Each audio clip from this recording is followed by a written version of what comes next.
All right, guys, so we are at the final step, basically. Other than laser engraving the logo and steel type and all that kind of stuff, and the final edge, this is the last step. So we've gotten all the other major stuff done, lockups done, detents all work good, and the finishes and all that kind of stuff. So as you can see, I scribed my lines here. This is where the scales go, where that black Sharpie line is, and then up here is about I'm gonna take the grind line too, as far as height.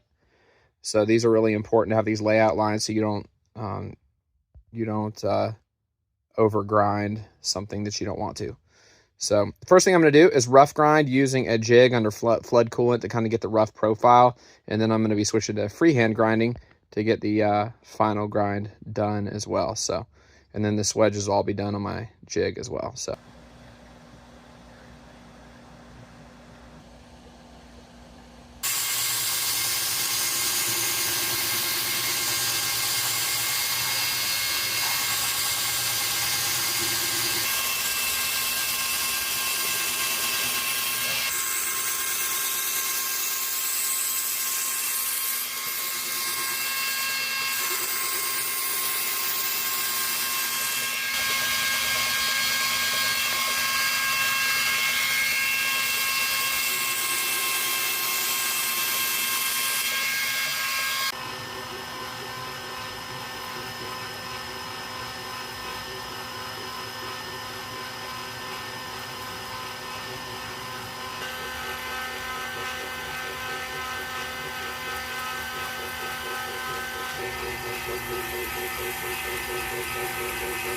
All right, so what I did for freehand grinding, this isn't done yet. I still have to do the final belt.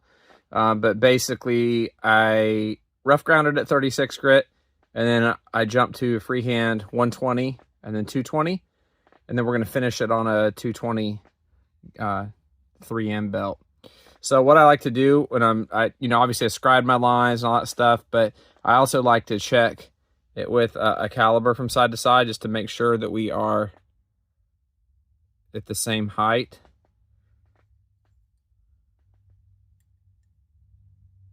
So yeah, we look good to go here.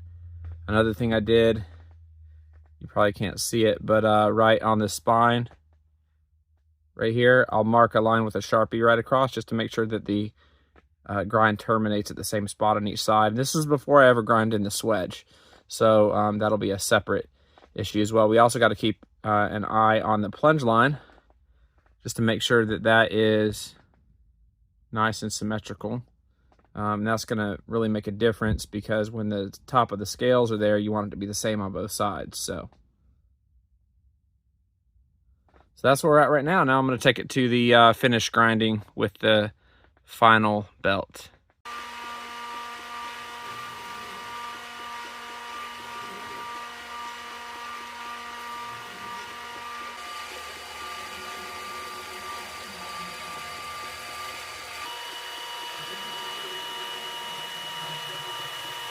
All right, so now that the grind's done, it's time for us to go ahead and grind in the swedge.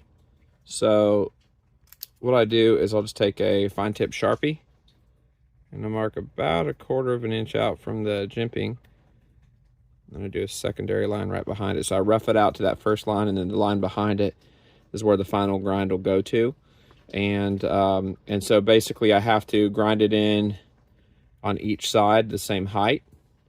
And then also another thing that we'll be looking at, and I'll try to show you, but is right when you look down at the tip, you want the swedge to be the same on both sides. So.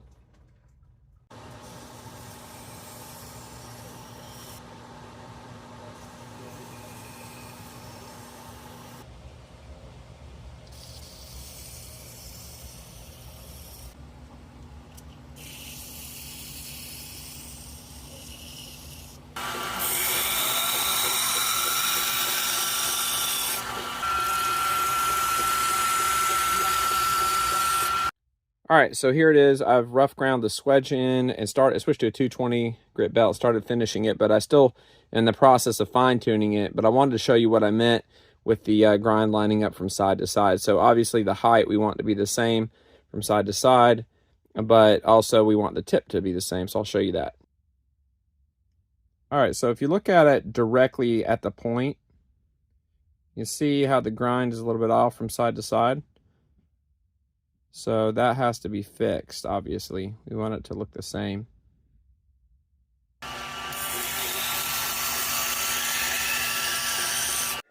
All right, so I got it ground in now. This is finished.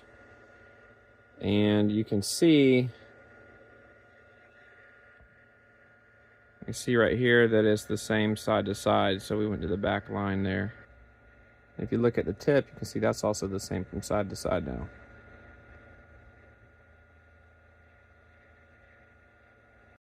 All right, guys, after finishing up a few odds and ends like trimming the screws and cleaning, degreasing, and then lubricating the necessary areas, this initial batch is done.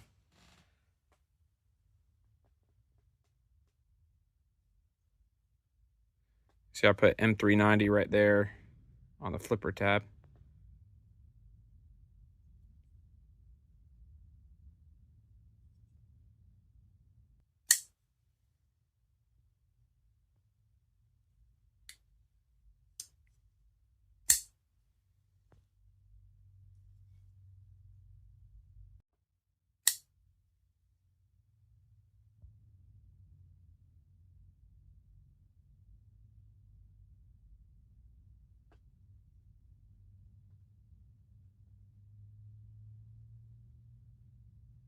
So I used a blue thread locker on the clip and the lock insert.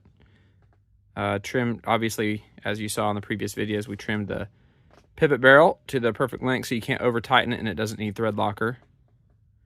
Now the Stellite 6B lock inserts do have a slight amount of stick that should go away with use.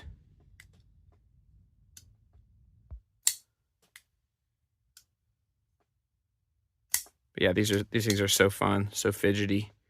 And there's so many different opening methods for front flippers. So, hey guys, that is it.